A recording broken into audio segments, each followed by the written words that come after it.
Ndama Thiam bato Sénégal cosaanu séeréero waaw wallaay. C'est sous une ambiance festive que la commune de Diofior a accueilli le professeur Amsatou Sow Sidibé.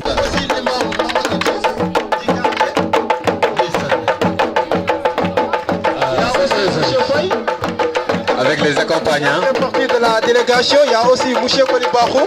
Oui. Ah, ok, lui rafetna. Ouais, dama bëgg ngeen toog ñu ànd ak tàcc allez. Ndeysaan. Waaw, yaram daw na. Merci beaucoup. Ok. Monsieur le maire de la commune de Diofior, Monsieur l'imam du quartier de Centre, Madame le professeur Amsatou Sow Sidibé, Madame la marraine Maman Nafi Labou, Mesdames et Messieurs, les autorités ici présents, en vos rangs et grades, honorables invités. C'est avec un grand plaisir que nous sommes là aujourd'hui, avec vous pour manifester la joie et le bonheur en ces 6 ans d'anniversaire de notre jumelage. Et nous rendons grâce à Dieu afin qu'il continue toujours de nous guider sur le droit chemin de cette amitié. En effet, je ne veux pas être très long, mais juste revenir à l'essentiel de ce qui nous ressemble aujourd'hui. Je veux dire l'amitié, qui selon moi n'est rien d'autre que, je cite, l'ouverture envers son prochain, avec qui tu deviendras l'os de ses os, la chair de sa chair, et ensemble vous gravirez les montagnes et le bonheur. Chères jumelles et jumeaux, pourquoi donc cherchez-vous une autre définition que ce dernier?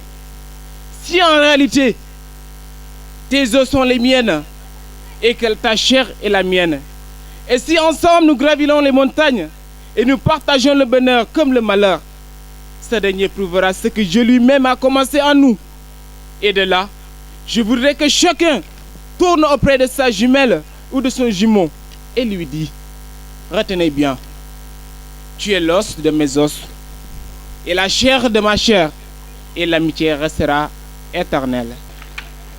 Et pour anticiper, je vous souhaite au nom de la RDG une bonne et heureuse année 2018 et que cette année apporte succès, paix, santé, longévité et surtout d'amitié, prospérité à tout un chacun de nous.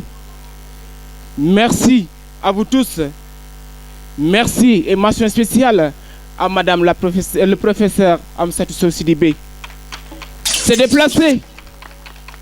déplacer de Dakar à Diofior, c'est pas facile. Nous vous sommes reconnaissants. Un grand merci à vous et à votre délégation et à tout un chacun ici présent. Merci et que la fête soit belle. Madame le professeur Amsatou Sow Sidibé, au sein de ce 3e millénaire où la jeunesse est symbole de beaucoup de mots qui sont pour nom le chômage, manque d'emploi, l'immigration clandestine, l'usage de la drogue, pour ne citer que cela.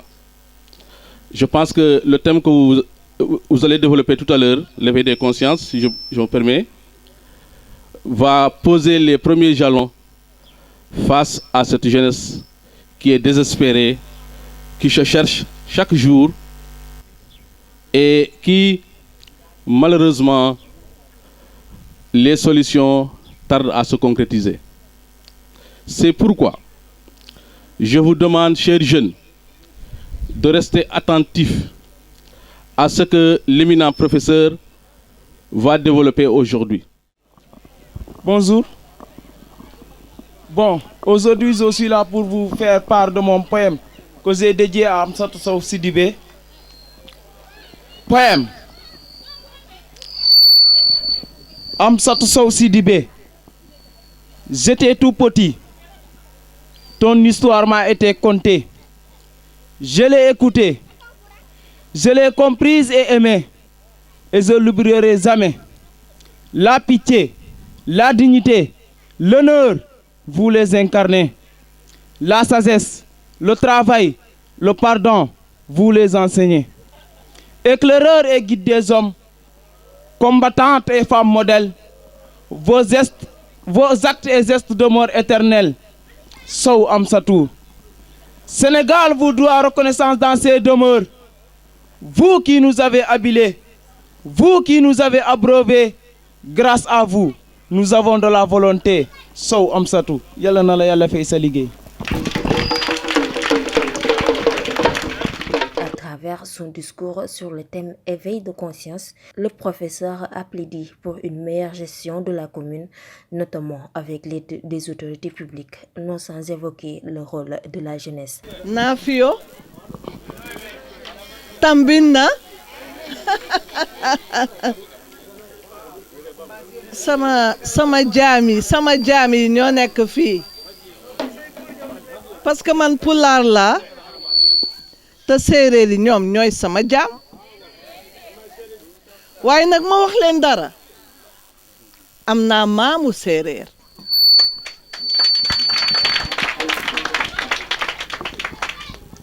ki jur sama yaay Fàññang Iba yaayam maam Awa Luum la tudd te maam Awa Luum xam ngeen nu yaayam tudd Yaasin Seen nekk fii Foundiougne kon boog xam naa di ngeen nangu ma nekk seen buur waaye maa ngi ci seen biir benn la dërëm bi génnul gaal gi te xam naa ni looloo tax bi ma Aliou waxee Sagna ma ñëw Diofior waxtaan ak xale yi dama bég dama ne ko incha allah rabbi dinaa ñëw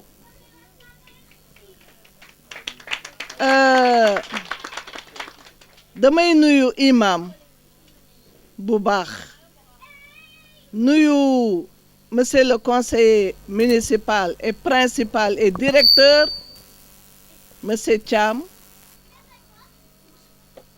nuyu ñaari président yi toog nga xam ni seen association moo def jumelage nuyu kilifa yi toog yëpp marraine bi ngeen yóbbal ko sama nuyo nuyu suñu sœur yi toog taxawu seeni doom nuyu suñu doom yi ñu janool nuyu suñuy doom yu góor ak suñuy sët bàyyiwuñu kenn Diofior yépp nuyu nañ leen conférence bi ci kàllaama nasaraan laa ko bëgg a waxee waaye dama bëggoon nag ndax dafa am ay soxna yu toog te xëy na jotuñu ci ñu mën leen ko tënkal ci baatu séeréer su fekkee ni mën na am du loolu noonu la li may wax nag ci nuyoo maa ngi koy wax ci sama tur ak ci turu délégation bi ma àndal yépp bàyyiwuma kenn alors ce que je voudrais dire d'emblée c'est que vous avez bien choisi le moment de développer le thème de vos journées culturelles. Et je vous félicite pour cela.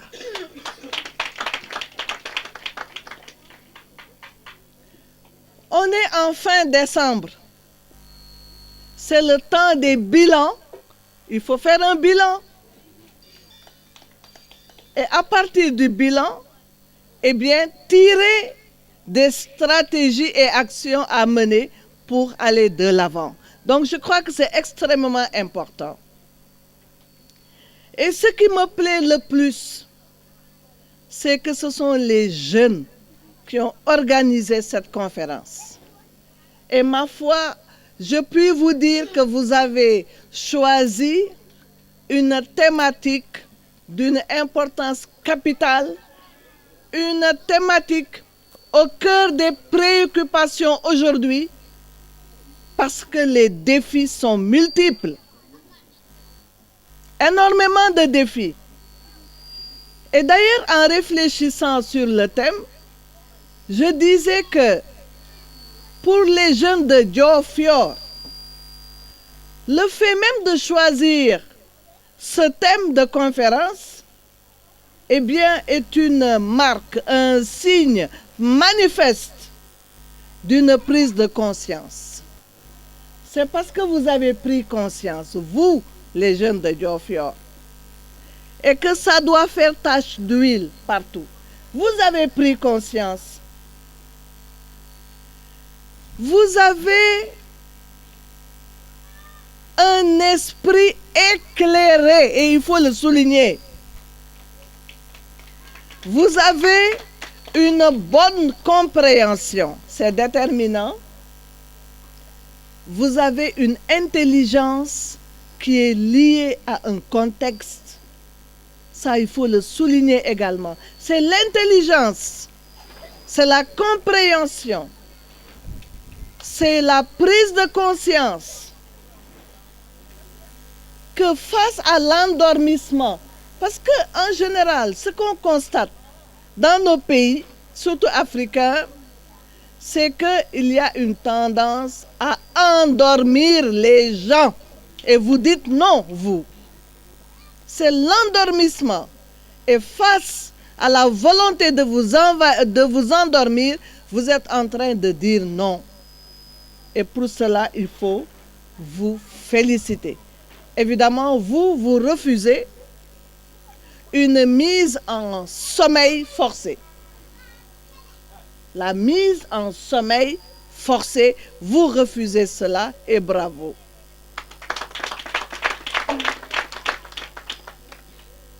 C'est d'autant plus important que, vous savez, la jeunesse aujourd'hui occupe environ plus de 60% de la population. Plus de 60% de la population est jeune. Donc, votre rôle dans le pays est essentiel. Et vous savez que vous avez le devoir de prendre en main votre destin et par la même occasion de prendre en main le destin du pays. On compte énormément sur vous, énormément. On n'est plus du temps où on disait, c'est des jeunes, nous allons les pousser, nous allons tout faire pour eux. Maintenant, à vous de savoir que le destin du pays, en dehors de Dieu, est en vos mains.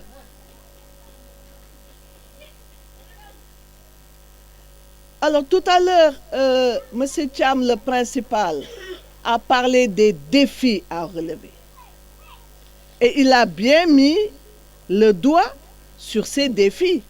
Quand il parle de l'émigration clandestine, avec son lot de scandales, de morts dans la Méditerranée, par exemple, ou bien d'esclavage dans un pays comme la Libye, eh bien ça, la lutte contre cette émigration, elle est au centre des préoccupations. Il a parlé aussi de la drogue, de l'utilisation de la drogue, avec ses conséquences néfastes sur l'équilibre psychologique des jeunes aujourd'hui et sur l'insécurité que cela crée au Sénégal. Eh bien, les défis donc sont nombreux, mais aux défis qui ont été soulignés par M. Thiam, il faut ajouter beaucoup d'autres défis.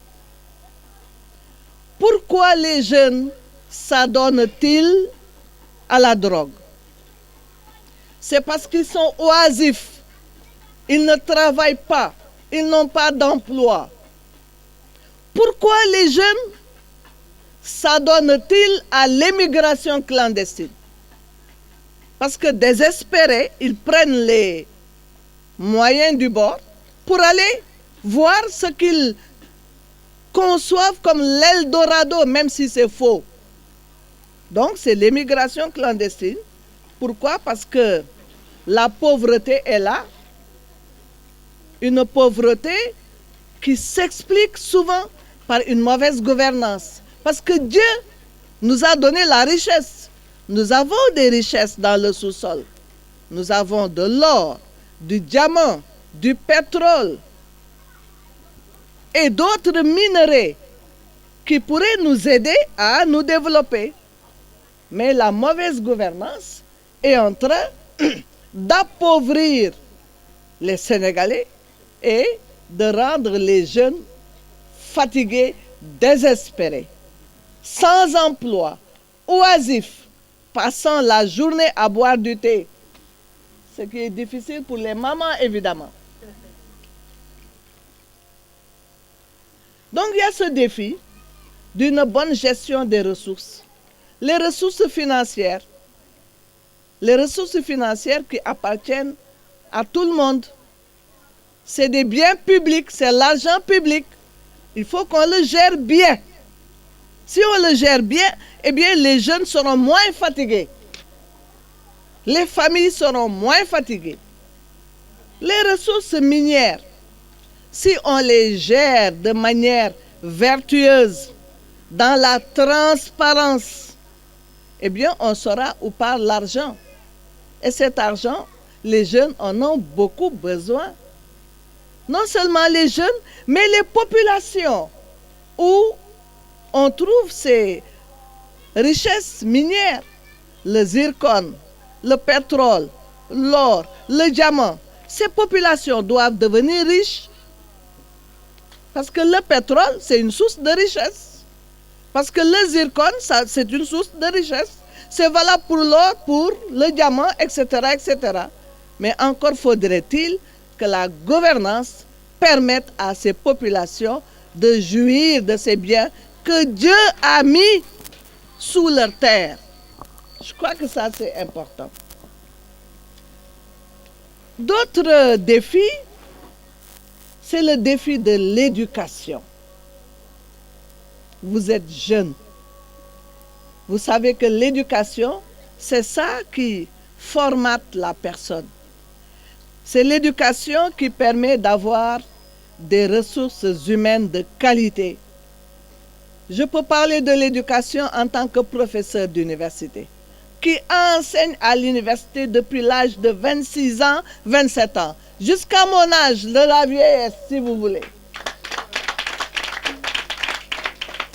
Je sais ce qui se passe dans l'éducation. Il y a des problèmes. Or, l'éducation est fondamentale. Vous savez que les religions en ont parlé. Quand en islam, les premiers mots prononcés, c'est Iqra. Ça signifie que l'éducation est fondamentale. Mais un pays où l'éducation ne marche pas, c'est un pays qui ne marchera pas. Les enfants veulent, mais quand l'éducation est chère, quand il n'y a pas suffisamment d'encadreurs, d'enseignants, quand il n'y a pas suffisamment d'écoles, quand il n'y a pas suffisamment d'infrastructures dans les universités, quand il y a trop de problèmes, eh bien, l'éducation ne marche pas. Et l'éducation actuellement ne marche pas au Sénégal. C'est un regret pour nous que de le dire. Mais l'éducation ne marche pas. Et il y a une urgence pour que l'éducation marche. Sinon, ce sont nos enfants qui vont en pâtir, qui vont en souffrir. Et si les enfants en souffrent, demain, le pays ne marchera pas. C'est un problème et il faut en parler. La question de l'emploi, c'est une question grave dans le pays. J'ai pu avoir des chiffres pour les jeunes. Parce qu'on sait que, au niveau de la population active, donc la population qui est en mesure de travailler, 64% de cette population active qui a entre 15 ans et plus, eh bien, les 64% des gens qui devaient travailler, ce sont des jeunes et ils sont au chômage. Imaginez ça. Quand on prend 100 personnes qui peuvent travailler, les 64%, ce sont des jeunes et ils n'ont pas de travail. Donc, qui travaille dans le pays? Quel est le jeune qui travaille dans le pays? On les compte, c'est 1, 2, 3. Et ils sont marchands ambulants, hein, à la sauvette, agressés de toutes parts. Ça pose problème. Et les chiffres nous disent que 61% des chômeurs au Sénégal ont entre 15 ans et 34 ans. Entre 15 ans et 34 ans, 61% des chômeurs, des Sénégalais chômeurs sont des jeunes. C'est grave. Donc, il y a désespoir des jeunes. Parce que jeunes yi dañu am jom. Les jeunes ne veulent pas dépendre de leurs parents. Ils ont envie de gagner à la sueur de leur front. Alors, quand ils voient leurs parents souffrir, rester des journées sans mettre la marmite au feu, eh bien, ils se disent, nous allons chercher ailleurs, même si nous devons mourir. Ah, que c'est triste. C'est dur, hein? Il y a d'autres défis.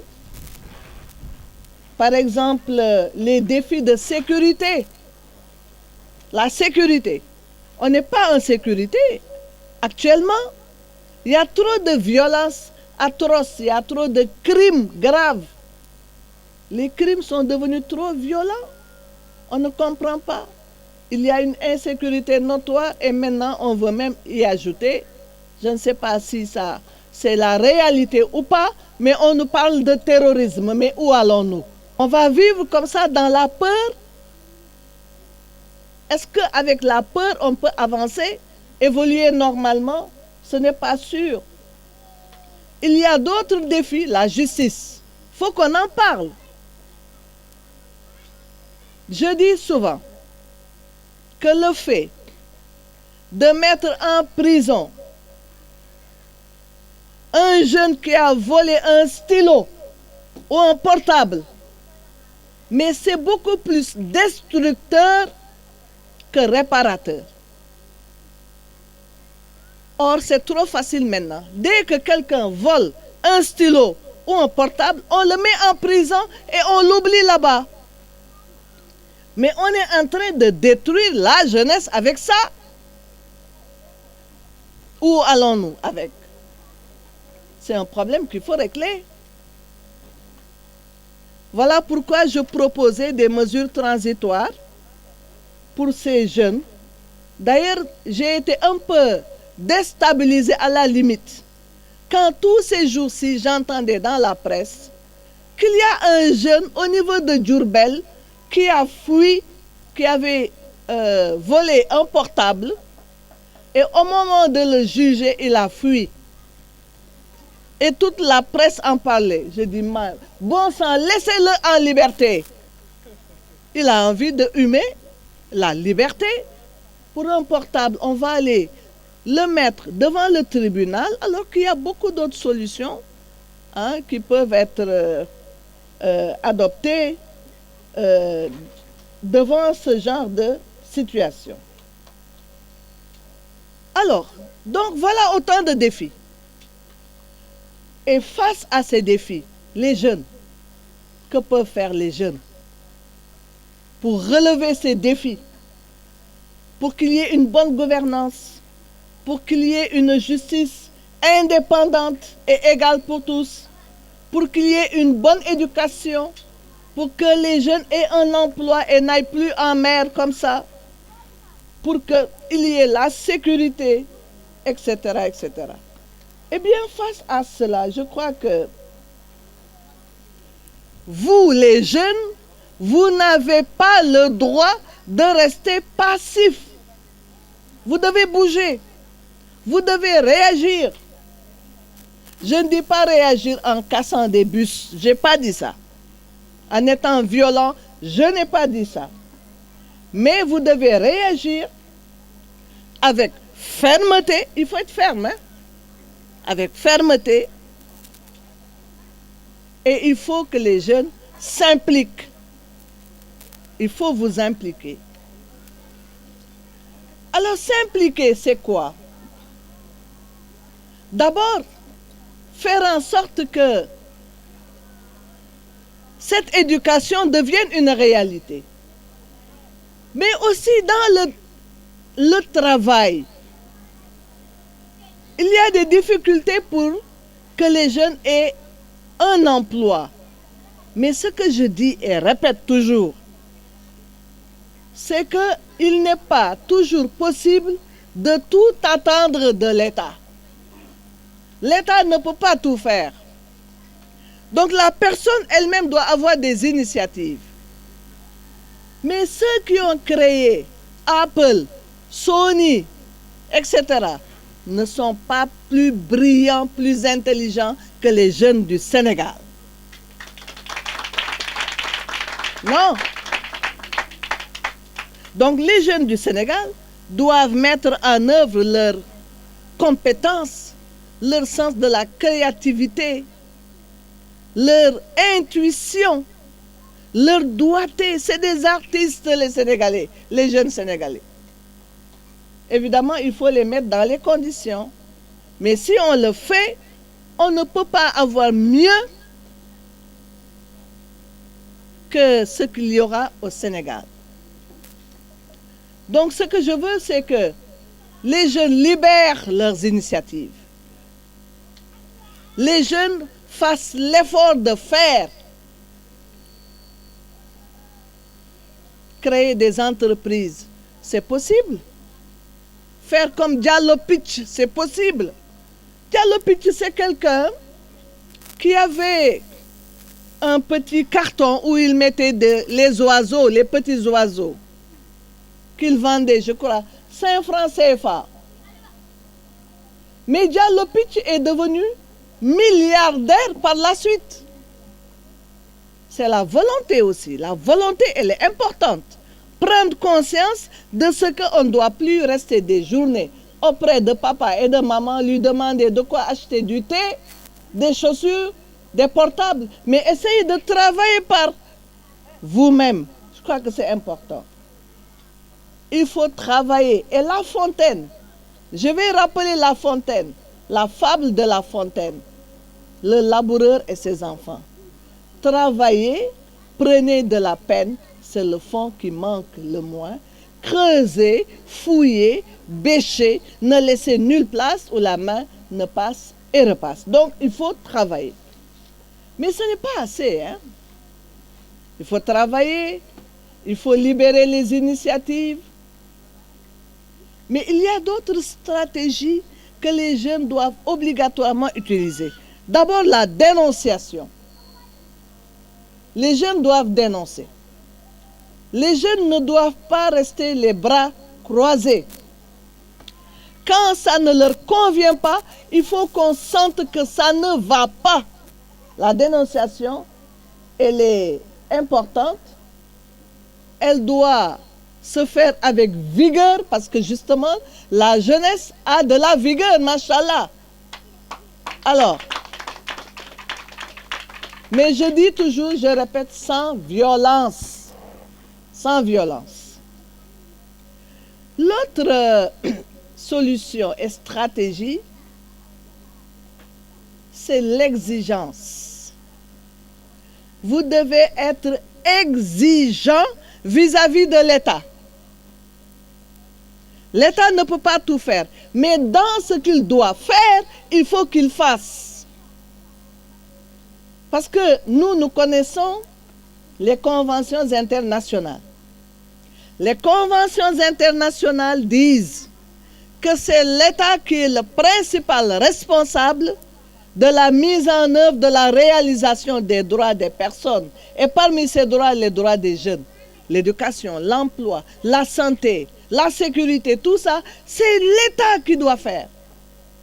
Ce sont les conventions internationales qui disent que c'est l'État qui est le principal responsable. Et l'État ne doit pas se dérober. Quand l'État se dérobe, vous devez exiger. Pourquoi vous devez exiger? C'est parce que vous ne demandez pas de la charité. L'État est tenu d'une obligation de faire faire. Et les instruments juridiques, je pense par exemple au pacte de 1966 sur les droits civils et politiques, au pacte de 1966 sur les droits économiques, sociaux et culturels, dans leurs articles 2, eh bien, tiennent l'État pour obliger d'avoir des résultats. L'État est tenu d'une obligation de résultat. Il faut qu'il fasse.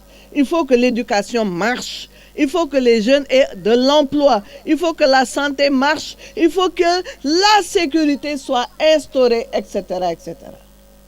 Alors, donc ce n'est pas de la charité. Vous devez donc être exigeant. Exiger de l'État qu'il fasse. Et c'est ça qu'il faut au niveau de la bonne gouvernance et à tous les niveaux. Il y a un principe, d'ailleurs, un principe fondamental dans la mise en œuvre des droits des personnes, qui est le principe de redevabilité. L'État est redevable, l'État doit. Il faut qu'il sache qu'il doit faire. Mais l'État, c'est comme si il n'avait pas conscience de ce qu'il devait obligatoirement faire. Il se dit, si je peux, non, ce n'est pas ça. Il peut. Si, par exemple, il y a une transparence dans la gestion des ressources, si on ne gaspille pas l'argent, eh bien, ça peut servir pour les jeunes. Si on ne gaspille pas l'argent, ça peut servir pour la sécurité, etc., etc. Redevabilité, il est redevable. Donc vous devez exiger. Si vous n'exigez pas, vous perdez. C'est à vous.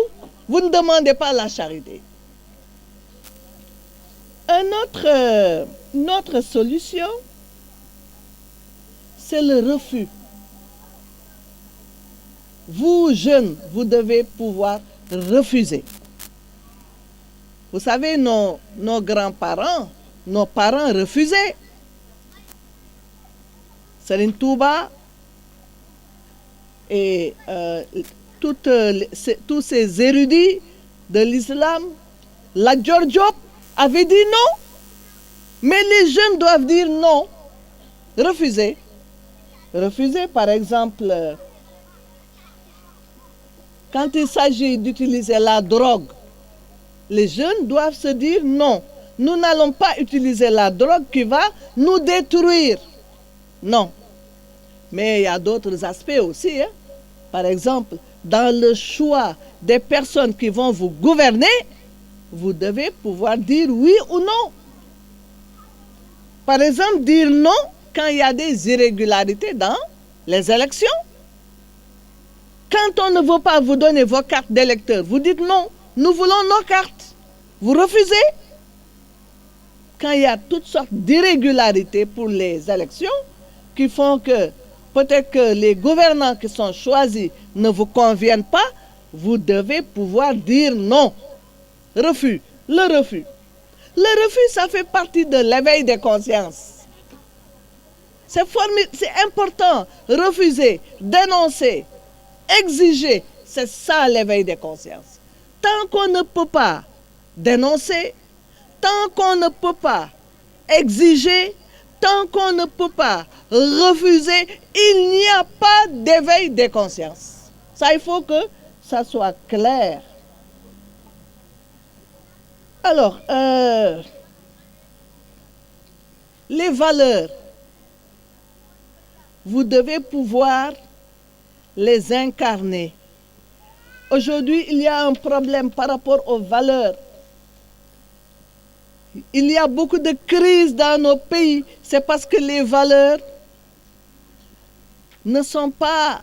Les valeurs sont perdues.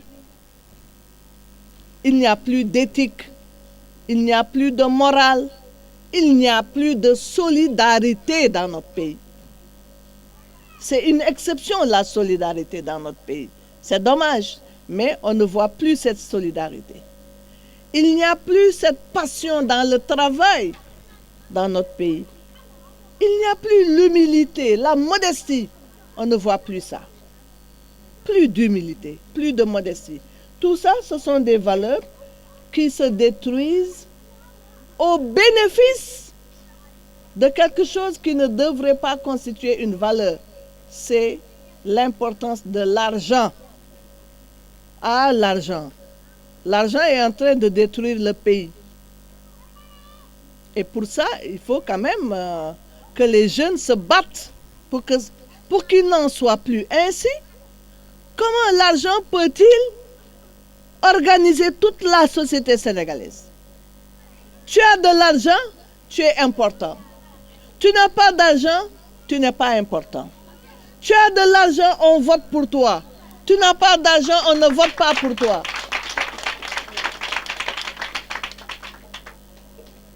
Et puis ça induit la corruption et l'achat de conscience.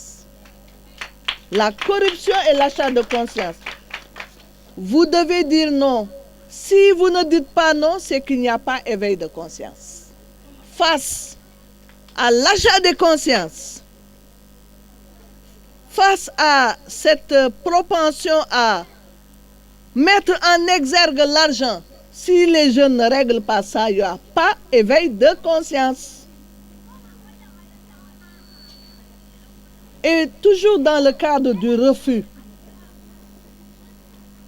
Mais il faut refuser que les libertés que la Constitution vous donne, que vous ne puissiez pas les exercer. La liberté de manifester. Quand on n'est pas content, on doit manifester. Parce que le mécontentement, il ne faut pas le garder. Quand on le garde, ça amène les conflits graves. C'est ça qui mène vers les guerres. N'est-ce pas? C'est ça qui mène vers les guerres. Il faut permettre aux gens de manifester. Bien sûr, manifester dans la politesse et sans violence. Mais il faut manifester. Il y a un dernier point que je voudrais souligner, toujours dans l'éveil des consciences. C'est l'implication politique. L'implication politique.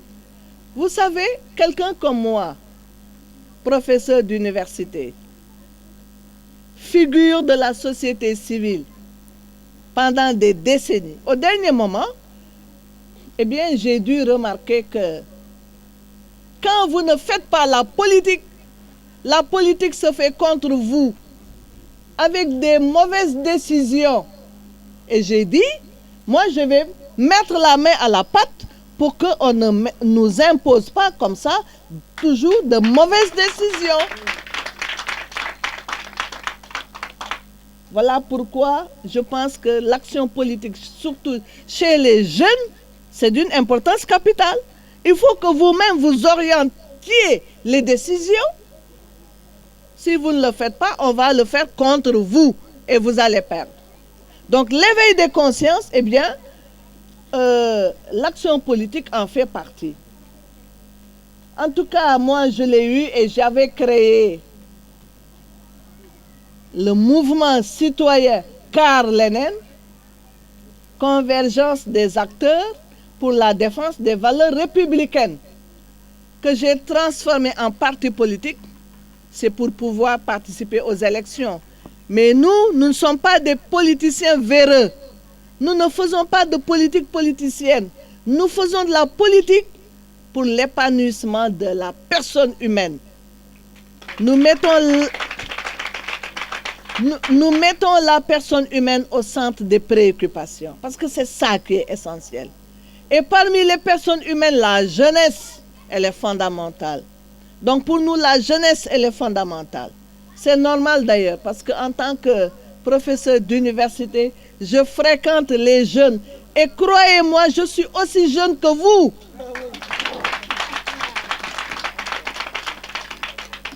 Donc c'est un mouvement citoyen. Nous ne sommes pas des politiciens. Nous agissons pour le développement du pays, pour les droits de l'homme, pour la paix et pour les valeurs. Parce que pour nous, les valeurs, c'est déterminant. Et voilà pourquoi nous avons créé justement cette troisième voie politique, ensemble pour un Sénégal des valeurs. Parce que le pays ne marchera pas tant que les valeurs ne seront pas revisitées, tant que nous ne reviendrons pas aux grandes valeurs, tant que nous vivrons une déperdition des valeurs. Donc l'éthique, le travail, l'éthique, la morale. Bañ a def lu ñaaw maanaam bañ a def lu ñaaw, le travail, la bonne gouvernance, le respect vis-à-vis des autres, l'humilité, la modestie, parce qu'on n'est rien, on n'est que des personnes. Nous devons être humbles, fonkaliku, jariñul dara. Être ouvert, la solidarité, il nous faut tisser la solidarité. Parce que en Wolof on dit nit nitey garabam. Évidemment, il y a des personnes qui essayent de dire nit nite moy garabam. C'est vrai. Mais moi je dis nit nitey garabam. C'est ça la solidarité. Quand on dit nite moy garabam, c'est les valeurs. Nit, la personne doit avoir des valeurs, de bonnes valeurs, pour qu'on puisse dire que celle-là est une personne. Mais pour le moment, je parle de la solidarité et de l'amour. En tout cas, je puis vous dire, nos chers enfants, qu'avec l'éveil des consciences, vous êtes tous portés à être ou à devenir des leaders. Et c'est ça qui est fondamental. Chacun d'entre vous, garçon ou fille, homme ou femme, doit devenir un leader s'il n'est pas déjà un leader. Et alors, il faut savoir ce qu'est un leader. On croit souvent que être leader, c'est être président comme M. Farr et l'autre. Hein? M. Ndour et M. Sarr. C'est important, c'est des leaders qui sont importants, qui sont utiles à leur société. Mais on n'a pas besoin d'être président pour être leader. Le leader, c'est celui qui est utile à sa société. Or vous êtes utile à Diofior et vous êtes utile au quartier du centre. Voilà pourquoi nous applaudissons et que nous sommes contents de vous. Voilà, merci. Population Diofior rawatina jigéen ñi professeur Amsatou Sow Sidibé mii toog lii mu fi def tey jii ci suba duñu neguleet addinaam yëpp suba ba jant soo tabar fakal la deful lu ñuy yedd ak jàngalaate lii nga xamante ne xelli na ko fi ci xam-xam lii nga xam ne xelli na ko ci conseil mu yedd gone yi fii macha allah tabar fakal la ci suba ak léegi ku ne gis na ko professeur Amsatou Sow Sidibé mii dama ne ñàkk koo am te xam ko dafa gën a wóor am ko te xamoo ko muy jigéen du man góor muy jigéen bu am jom jigéen joo xamante ne tey si tey jii taxawul ci réew mi rek ne bu ma doon góor di jigéen boo xamante ne nag lépp loo xamante ne rek kombaam la mooy wattu ak yelleefu doomu aadama dama bëgg ngeen xool professeur Amsatou Sow Sidibé mii ne ko jàkk xam ne programme bi nga xamante ne moom lay tëral bés bu nekk warloowul ak programme yàlla sunu borom ndax sunu borom nee na lépp lu ma bind doomu aadama laa ci gën a fonk te professeur Amsatou Sow Sidibé programme am dafa jël doomu aadama bi rek sëpp ko mu taxaw lépp loo xamante ne mi ngi jokk ci moom mu di ci dox moo xam ndax wér gu yaramam la moo xam ndax dëkkuwaayam la moo xam ndax njàngam la lépp loo xamante ne rek doomu aadama bi war na koo ittewoo ngir dundam gën a neex suba ba jant so ci lay xëy. Une jeunesse d'ailleurs fière de sa culture. Danse, théâtre et lutte traditionnelle, telles ont été les prestations offertes par les jeunes de la commune. Une culture qui ne sera pas de sitôt oubliée par le professeur Amsatou Sow Sidibé, à qui, en guise de reconnaissance, une pagne d'ici lui a été offerte.